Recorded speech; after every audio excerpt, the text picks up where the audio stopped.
भाई मुझे पढ़ाई में मन नहीं लगता, तो मैं कैसे पढ़ाई करूं। अरे भाई आप अपने माता पिता के सपने को समझ। अरे भाई आप तो ये समझ किस प्रकार से मेरे माता पिता चिलचिलाती धूप में काम करने जाते हैं, तब यदि आप पढ़ाई नहीं करोगे तो मानकर चलो आप कठपुतली हो मेरे भाई। क्योंकि कहा जाता है जब एक बच्चे अपने माता पिता के दर्द को न समझे तो वो बच्चे नालायक बच्चे होते हैं। इसीलिए मेरे भाई यदि आप भी चाहते हैं कि जो मेरे माता पिता किसी दूसरे के यहाँ जा जाकर नौकर की तरह काम क्या करते हैं, मैं अपने माता पिता को नौकर की तरह नहीं मालिक की तरह देखना चाहता हूँ, तो आपको परिश्रम करना होगा। अरे भाई आप क्यों नहीं पढ़ाई कर रहे हो, क्यों आप कर रहे हो कि मेरे को भाई पढ़ाई में मन नहीं लगता। आप सोचो ना मेरे भाई, ये जिंदगी जो है ना, ये 15 से 25 साल का ये जिंदगी, यदि आप इन जिंदगी में जो चाहोगे वो हो सकता है। यदि आप अपने माता पिता के परिश्रम को समझो ना, यदि आप अपने माता पिता के परिश्रम को समझोगे ना, सोचो ना मेरे भाई, जो मेरे माता पिता 50 से 55 साल के होकर यदि वो 15 से 20 घंटे काम करने में सक्षम है, तो मैं 15 से 25 साल का हूँ ना मेरे भाई। यदि मेरे माता पिता 15 से 18 घंटा काम करने में सक्षम है, तो मैं 7 से 8 घंटा क्यों नहीं पढ़ाई कर सकते। यदि मेरे भाई यदि आप भी देखना चाहते हो कि मैं अपने माता पिता को नौकर की तरह नहीं मालिक की तरह देखना चाहता हूँ, तो आपको खुद में परिश्रम करना होगा। क्योंकि कहा जाता है ना कि परिश्रम पापा से सीखो और संस्कार माँ से सीखो, और बाकी सब कुछ दुनिया ही सिखा देगी मेरे दोस्त। इसलिए आप अपने अंदर खुद में धैर्य रखिए। जो आपका ये समय बीतता जा रहा है ना मेरे भाई, मानकर चलो कि ये सोने का गुच्छे बीतता जा रहा है। क्योंकि मेरे भाई यह समय जो है ना, ये अनमोल रत्न है।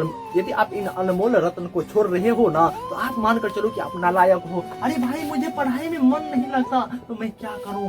अरे भाई आप अपने खुद के अंदर से मोटिवेशन जब तक नहीं लोगे, तब तक आपको पढ़ाई में बिल्कुल भी मजा नहीं आएगा। मेरे मोटिवेशन से कितना घंटे तक आप मोटिवेट रह पाओगे, बस और बस 1 से 2 घंटा। इसीलिए यदि आपके अंदर से खुद से यह जज्बा नहीं निकलेगा, खुद से यह मेहनत करने की ताकत नहीं निकलेगा, तब तक आप अपने अंदर से पढ़ाई नहीं कर सकते। क्योंकि ये जिंदगी है ना मेरे भाई, यदि आप ही सोचो ना, यदि आप नहीं पढ़ाई करोगे ना, ये 15 से 25 साल की उम्र में यदि आप पढ़ाई नहीं करोगे ना, तो इधर जो हमारे 30 से 60 साल के बीच का उम्र होगा ना मेरे भाई, वो नौकर का उम्र होगा। हम किसी दूसरे के यहाँ जा जाकर हम नौकर की तरह हम खुद काम करेंगे मेरे भाई।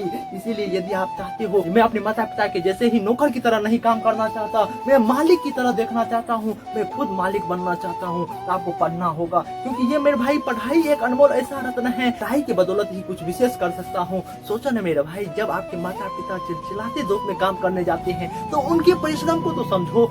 आप तो कह सकते हो कि घर में बैठकर ऐसी या पंखा में रहते हो ना, लेकिन आप ही सोचो, आपके माता पिता घर से बाहर जाकर किसी दूसरे के यहाँ चिलचिलाती धूप में काम क्या करते हैं, तब पर भी उसे कितना मजदूरी मिलता है मेरे भाई, मात्र और मात्र 300 या 500 रुपया मिलता है। यदि आप देखना चाहोगे ना, यदि आप पढ़ाई कर लोगे, तो वही जो आपके माता पिता को 300 से 500 रुपया मिल रहा है, तो वही आप यदि पढ़ाई कर लोगे, तो आप दिन का 15 से 2000 रुपया कमाओगे, इनसे ज्यादा कमाओगे। इसीलिए मेरे भाई आप जब भी पढ़ाई करते हैं, अपने अंदर धैर्य रखिए, आप अपने अंदर यह जज्बा रखिए। क्योंकि कहा जाता है ना, यूं ही जज्बा रहा तो हर मुश्किल का हल निकलेगा।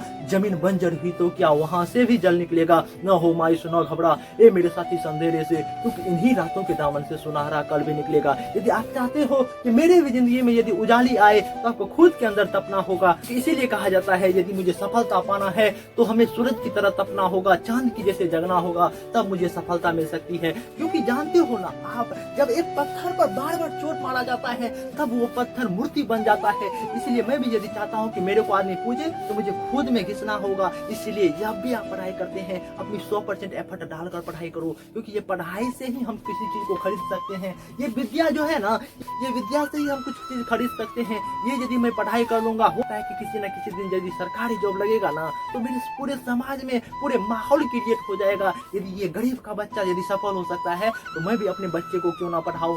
अरे भाई आप अपने देश के भविष्य हो, आप अपने गांव के भविष्य हो। इसीलिए आप पढ़ाई करना आज से स्टार्ट कर दो। जो आप अपने गर्लफ्रेंड बॉयफ्रेंड के चक्कर में पढ़ाई नहीं कर रहे हो, आप उनको ठोकर मार दो, आप उनको ठोकर मार दो, तब आप पढ़ाई करो। क्योंकि कहा जाता है कि पढ़ाई एक ऐसा जरिया है, इनसे ही हमारे दिनचर्या निकल सकता है। इसीलिए जब भी आप पढ़ाई करते हैं, भले ही 7 से 8 ही घंटा पढ़ाई करें, आप बेस्ट देकर पढ़ाई करें।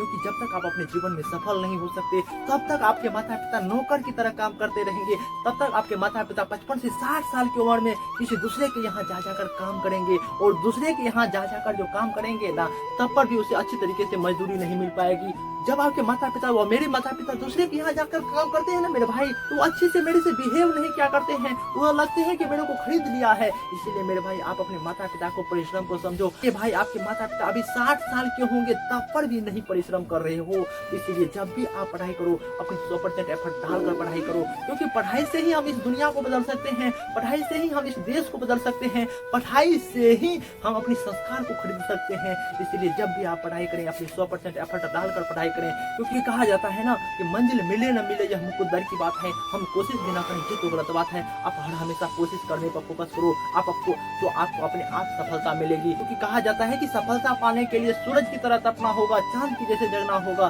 तब हमें अपने आप सफलता मिलेगी। तो दोस्तों यदि आपको ये वीडियो पसंद आया होगा तो आप लाइक कमेंट सब्सक्राइब जरूर करोगे।